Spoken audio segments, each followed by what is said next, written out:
કેનેડાએ કડક નિયમો બનાવતા દર 4માંથી 3 ભારતીય વિદ્યાર્થીઓના વિઝા થઈ રહ્યા છે નામંજૂર। આ વર્ષમાં અત્યાર સુધીમાં માત્ર 1100 ભારતીય વિદ્યાર્થીઓને મળ્યા કેનેડાના વિઝા।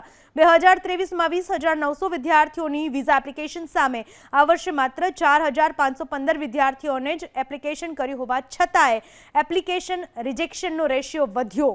કેનેડાની સરકારના ઇમિગ્રેશન વિભાગના આંકડા પ્રમાણે નવી ઇમિગ્રેશન પોલિસી પછી વિદેશી સ્ટુડન્ટ્સનો રિજેક્શન રેશિયો ખૂબ જ વધ્યો। 2023માં 20,900 ભારતીય વિદ્યાર્થીઓએ કેનેડા જવા માટે અરજી કરી હતી। એમાંથી 6,700ને વિઝા મળ્યા। એ સિવાયના મોટાભાગના વિદ્યાર્થીઓને લીલી ઝંડી મળી। એ વર્ષે રિજેક્શન રેશિયો 32% હતો। તેની સરખામણીએ વર્ષ 2025માં માત્ર 4,515 વિદ્યાર્થીઓએ જ વિઝા માટે અરજી કરી।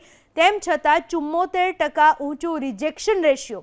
વર્ષ 2025માં માત્ર 1100 વિદ્યાર્થીઓને જ મળ્યા કેનેડાના વિઝા।